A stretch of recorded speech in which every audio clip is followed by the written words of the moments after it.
Miongoni wa watu ambao wangejiunga na dini ya Kiislamu kitambo kidogo, lakini nilimwendea mchungaji wa Kikristo nikamuuliza mambo kuhusiana na Kiislamu. Akaniambia dini ya Kiislamu si dini.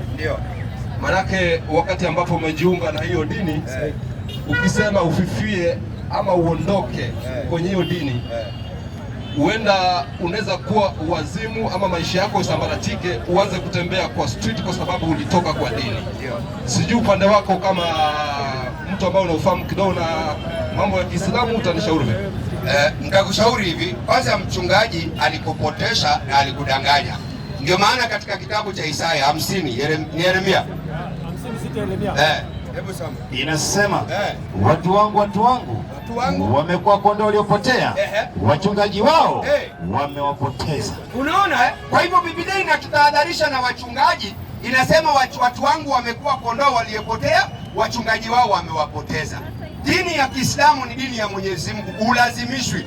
Na kukuwa Muislamu ni kusema mimi nakubali Mungu ni mmoja anayefaa kuabudiwa, Muhammad ni mtume. Na pia kutoka katika Uislamu ukisema sitaki hiyo Uislamu, umeshatoka. Hivyo ni maneno tu, wala hakuna wazimu. Hizi ni propaganda za kutafuta kukula pesa ya watu, wala haijawahi tokea kitu kama hicho. Kuna murtadi wangapi hapa tunawaona? Jamani, kulikuwa na imamu wa Shibale Ismail Mchumi na alitazaya amepelekwa Amerika na hajakuwa Mungu. Ama nikupe namba yake uongee naye. Alikuwa imamu Shibale kule Mumias, akalitaja akaenda kwa Ukristo. Sasa amepelekwa Amerika, anakula dofari mbarambara huko. Amenona siku hizi, alikuwa kama hivi, sasa ananona huko.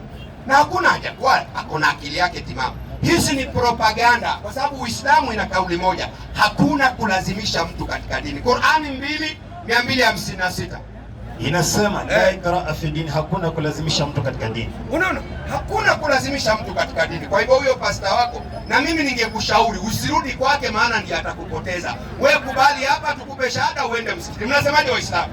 Waislamu wangapi wanamkaribisha ndugu yetu?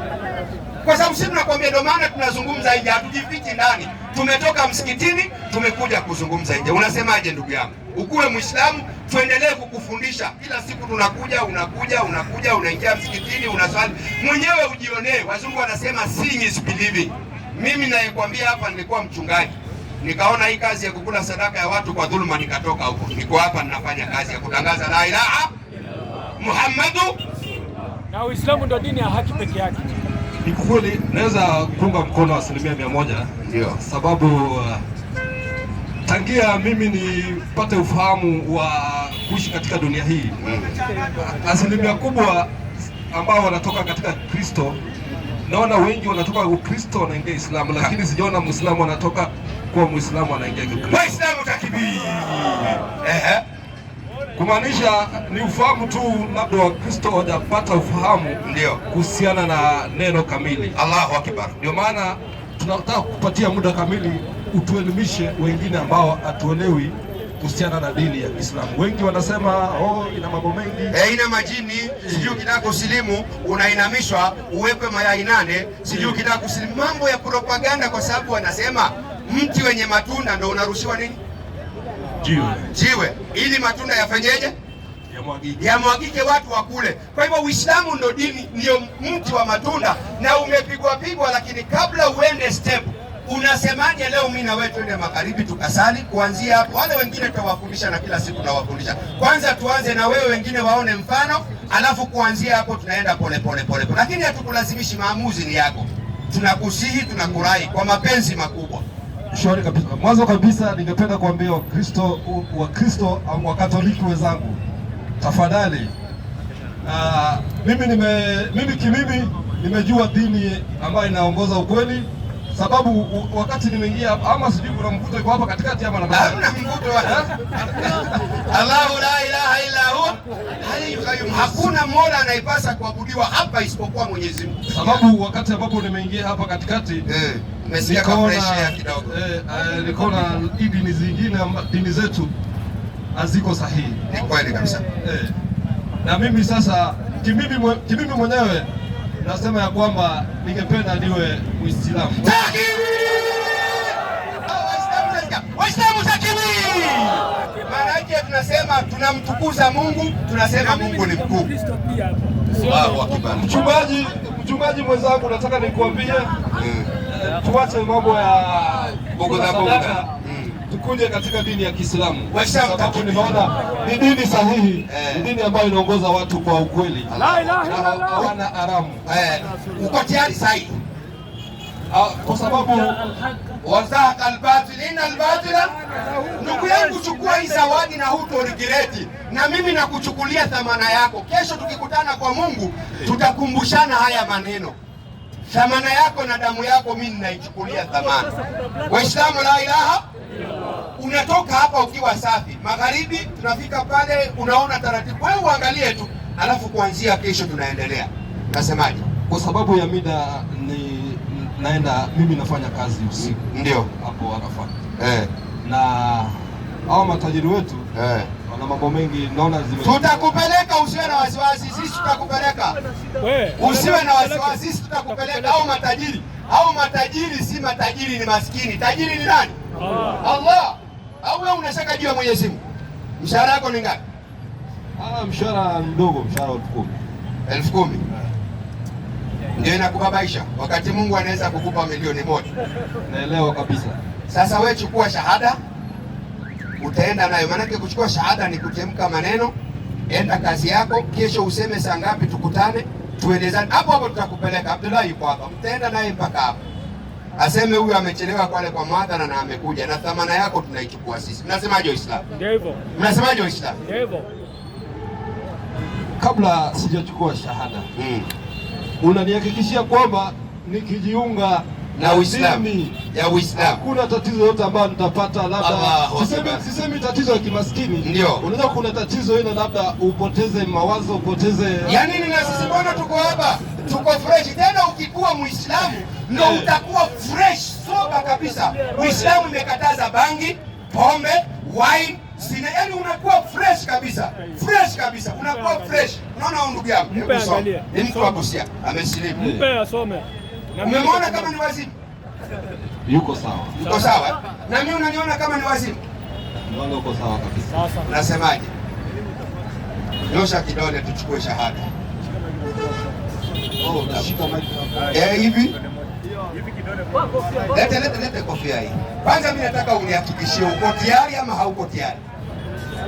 Thamana sisi tunakuchukulia, namba yangu ya simu, utakuja hapa. Niko na miaka 29, niko kwa hii barabara hii. Hakuna mahali ninaenda. Mungu akipenda akinipa umri mwingine utanikuta hapa. Na unaweza chukua nafasi kidogo ya kufanya maamuzi ya mwisho. Tuseme nikienda pale kazini usiku wa kuamkia leo asubuhi, ndio nifanye maamuzi sahihi. Unajua ni vizuri mtu kweli, niko sawa kabisa, ndio na katika dini ya Kiislamu, ndio, na hata mara mingi huwa natafuta Waislamu wengi wananishauri. Ndio, hata juzi kuna yule nilikuwa nasemezana na yeye kinifunza jinsi ya kutofautisha Kristo na Kiislamu, na nikampinga kabisa. Lakini leo nimefika hapa, naona msisimuko umeingia, na nimesema kwamba dini ya Kiislamu ni sahihi. So kwa ufupi, nilikuwa nataka angalau nijikaishe akili yangu kidogo mahali ambapo nimetulia, na nifanye uamuzi ambayo, sababu unajua huyu ni Mungu, si kitu ya kuingia kucheza. Si nifanye uamuzi leo, kesho niingie tena nje. Ni kweli yako, na sisi katika dini tumesema hakuna kulazimisha, lakini nitoe mfano mdogo alafu wewe unipe jawabu ukienda. Mfano, umetoka nyumbani, una matatizo kidogo kama shilingi 3,000. Mara ukipiga kona ghafla busi ukaona shilingi 1,000 zimeanguka chini na hazina mwenyewe, na nyumbani una matatizo. Utaenda nyumbani uulize kama uje uchukue ama utachukua upeleke nyumbani? Nitachukua nipeleke nyumbani. Sasa kati ya pesa ambayo ya kumaliza matatizo na kuchukua Mungu uende nayo, gani wewe unataka? Naweza taka nichukue Mungu niende naye. Ndio, lakini kwa sababu ukiweka tu lakini umeshaharibu. Eti nikiweka lakini ni maana umeshaharibu. nienda uchukue Mungu, lakini hatukulazimishi kwa mapenzi yako wewe, kwa sababu wewe ni mtu muhimu, na tunachokiitia sio kitu cha kujadilia ufikirie, kwa sababu Mungu alipokuumba alikaa chini akafikiria? Hapana. Si alikuumba tu akajua mja wangu, kwa jina umesema naitwa nani? Naitwa Dennis Mosi. Dennis Mosi. Si alikuumba tu akaumba akasema David atakuwa mja wangu. Hakufikiria, alikuumba. Tena anasema innama amru idha arada shay'an ay yakula lahu, anapotaka jambo. David aliambia tuna mama yako akashika mimi. Hakushauriwa na mtu, hakushauria malaika nini, alikuumba ili uwe mtumishi wake. Lakini wewe kurudi kwake umwabudu, umjue, unataka mpaka ukae mahali ufikirie. Kwani ni chama cha UDA na ODM unafikiri utaingia chama gani? Hapana. Hii ni mambo ya Mungu. Sasa mambo ya Mungu pia nakufikiria. Ana kufikiria, lakini ni vizuri mimi nichukue namba yako, alafu Waislamu la ikraha. Tumefikisha hatujafikisha? Ishhad ya Rabbi, Mungu kuwa shahidi. Sawa sawa. asante. Haya, mpeni namba yangu ya simu. Washamtakibiri.